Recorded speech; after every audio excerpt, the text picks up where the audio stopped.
Saya tetap berserah kepada Tuhan Yang Maha Kuasa. Saya akan bekerja habis-habisan pada upaya pemberantasan korupsi dan penegakan hukum. Dan saya langsung ikut turun, yang bisa diselesaikan segera diselesaikan. Saya tetap berserah kepada Tuhan Yang Maha Kuasa, karena saya ingat ajaran agama itu mengatakan gini, kamu jangan suka minta dan memburu jabatan. Karena kalau kamu minta dan memburu jabatan itu, maka kamu akan bekerja sendiri. Tapi kalau kamu diminta untuk memburu satu jabatan dan kamu mengerjakannya dengan ikhlas, maka Tuhan Yang Maha Kuasa akan membantu agar kamu sukses nanti di dalam segala usaha.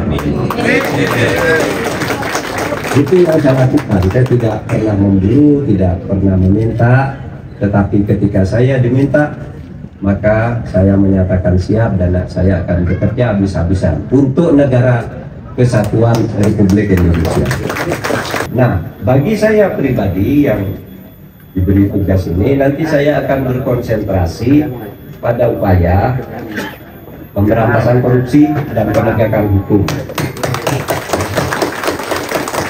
Karena ketidakadilan, pelanggaran hak asasi manusia yang masif terjadi, itu karena banyaknya korupsi dan kesenang-wenangan sehingga hukum tidak bisa ditegakkan dengan baik. Kalau ada orang, misalnya nih ya, tanahnya dirampas, dia tidak pernah jual tanah, tiba-tiba sertifikatnya sudah beralih ke orang lain. Sertifikatnya Pak Tibia Hasanuddin tiba-tiba beralih atas nama saya. Ketika Pak Tibia Hasanuddin melapor, bisa selesai karena beliau anggota DPR. Tapi kalau rakyat kecil melapor, oleh polisi sering diusir. Pak, tanah saya ini, tanah saya ini Pak diambil orang, saya tidak pernah jual.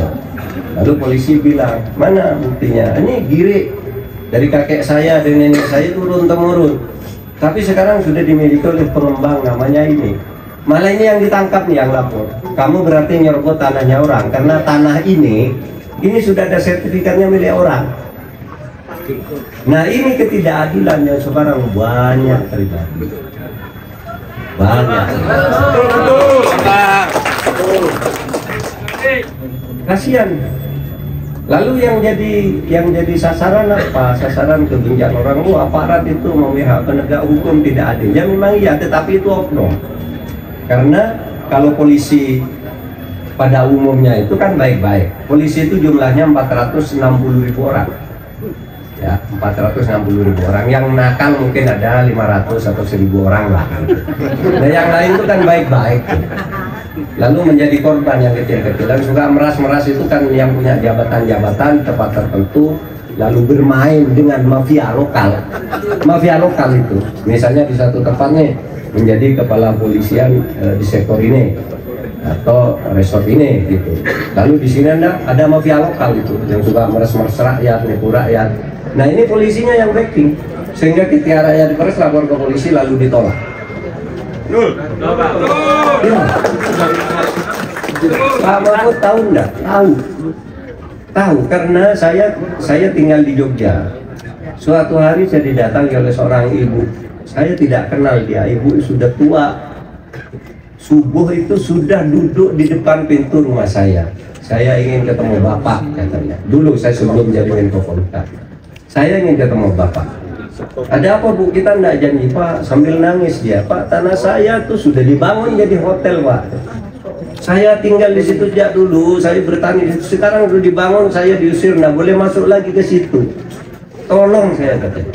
Lah gimana? Lah saya nggak pernah jual tanah itu Pak. Gitu. Saya lapor ke lurah, dibilang itu sudah dijual, ini buktinya ada tanda tanganmu. Lapor ke polisi, diusir. Kamu tidak berhak lapor ke sini. Ini sudah ada yang punya tanah itu. Akhirnya para rakyat tidak dapat pertolongan dan tidak ada yang memproses itu. Dan yang seperti itu banyak sekali. Nah, ini yang harus kita tertibkan karena negara ini adalah negara merdeka. Negara merdeka. Sehingga kemerdekaan itu harus dinikmati oleh rakyat, bukan oleh pejabat. Kalau pejabat tuh ke luar negeri yang merdeka betul, saya bicara atas nama Indonesia begini, ya negara merdeka. Rakyatnya gimana? Nggak punya kemerdekaan, dijajah oleh. Yang yang masih banyak harus kita perbaiki. Terakhir, ada yang tanya, Pak Mahfud, Anda bicara kayak gitu-gitu, kok Anda diem aja? Anda kan Menko Polhukam. Justru karena saya Menko Polhukam saya mengatakan itu. Yang dulu tidak ada yang berani mengatakan itu.